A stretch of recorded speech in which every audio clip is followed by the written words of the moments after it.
નમસ્કાર, હું રાકેશ પંડ્યા. આપ નિહાળી રહ્યા છો અડીખમ ગુજરાત. મારુતિ સુઝુકી કારના શોરૂમ ખાતે આગ લાગવા બાબતે મોક ડ્રીલ યોજવામાં આવી.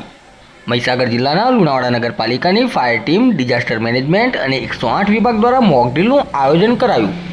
અચાનક આગ લાગી હોય તેવી માહિતી મળતા લોકોમાં પણ પહેલા ભય જોવા મળ્યો હતો, પરંતુ ત્યારબાદ ખબર પડી કે મોક ડ્રીલ યોજાઈ હતી. આપતકાલીન સ્થિતિમાં કઈ રીતે કામગીરી કરી શકાય તે બાબતે આ મોક ડ્રીલ યોજાઈ.